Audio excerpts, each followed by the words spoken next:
Sea-Doo introduces its BRP premium sound system on the ST3 platform for the 2018 model line. All it took was opening up your phone, go to Bluetooth. Look at all. I got 2 Kawasaki's, I got 2 Sea-Doos, and a Yamaha on my list. I'm synced with, and I've deleted a lot of these. So I just hit, BRP Connect, and I hit my music, and I pushed the little button on the speaker, played. And I could reach down, push pause. I could adjust the volume. I could go, track up, track down. And that was it. All right.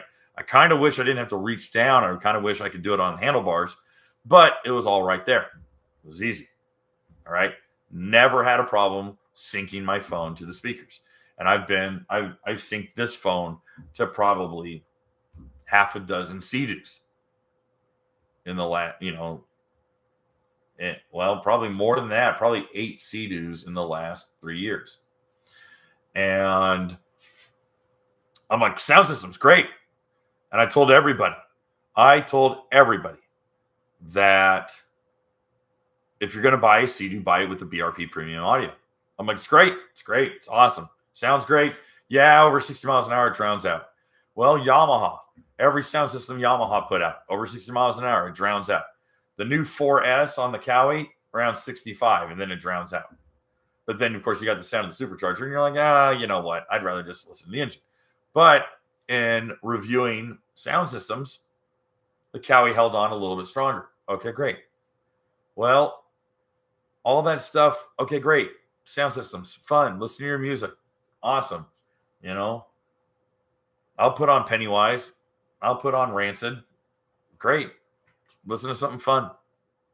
For 4 years, I've been promoting, hey, listen, if you're going to get a sound system, if you're going to get a Sea-Doo, get one with a sound system. What ultimately became of it was they segued the BRP premium audio into the new tech package, which has the higher integrated dashboard, which they had teased us 4 years ago. And they have the BRP app, BRP Go app.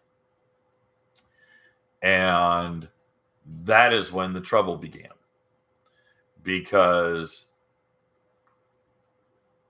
I have had nothing but agonizing frustration with every single ski that has required me to plug in, sync my phone, open up an app, make sure that the app has access to my Apple Music, because my Apple Music isn't on my phone, it's in the cloud, and I got to make sure it can talk to that. And then can I interface with the dashboard? And then can I control it through the dash, or am I controlling it through the speaker pod at the bottom? And oh wait, do I have the right cable? Is the cable communicating through the phone? And because it's an Apple, and Apple's ran by a bunch of douchebags who operate slave labor out of China, that somehow I have to, if I don't have the right cord, it won't communicate and won't tell me, and blah, blah, blah, blah, blah, blah, blah, blah, blah.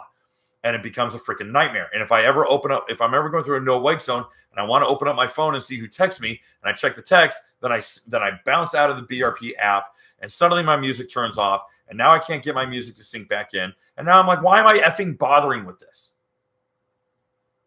All right. And suddenly I realize I've lost the plot. At what point do you realize I've gone too far off the reservation? I've gone too far, and I've lost everything. I've lost the point of being on the water. Hey guys, thanks for hanging out. This clip was taken from our weekly podcast that we record here every Sunday night at 8 p.m. Eastern Standard Time. If you want to watch the whole video, you can go to the Watercraft Journal's YouTube channel, go to playlists, and then click on live sessions. You're going to see it there. Otherwise, go ahead and leave a like, a comment, and definitely subscribe to the channel. It helps us grow. And again, thanks again for watching our videos, and we hope to see you soon.